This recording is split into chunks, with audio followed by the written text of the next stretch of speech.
it's obviously a good thing. You know, here's a guy that's committed to legitimizing the sport. I don't feel that the drugs in the sport is as big of a problem as a lot of people do. I know from being in the game for over 10, 15 years that the people that do drugs, sooner or later, they might get by a couple times, but sooner or later, they get caught. So I think the only thing you have to do is make those suspensions worse and make a very clear-cut appeals process, a very clear testing, like, you know, this sample was not, you know, this is your sample, it was not, you know. If you make the process clear and then make the fine big, I think that would solve it on its own.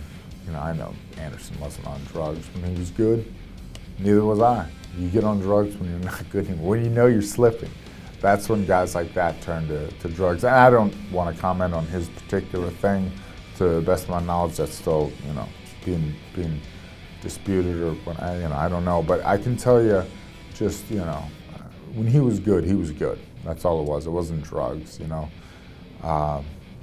You know, as you get older, you know, you're like, oh man, where's the magic pill? Like for me, it was just injuries. Like, why am I hurt all the time? I didn't feel like this at 25. You know, why don't I heal right? You know, so there's a lot of reasons why guys, you know, look for that. But you know, talent is talent. TRT, no TRT. Vitor Belfort has awesome hand speed. That's a genetic gift.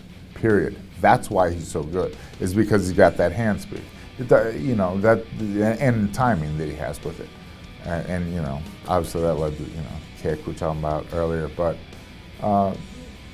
you know, it's genetic gifts and it's mental toughness more than drugs. You know, I think the role of drugs in MMA has been overestimated because it's a story, because it's interesting, because people love to tear things down a little bit, you know, like, oh, those guys.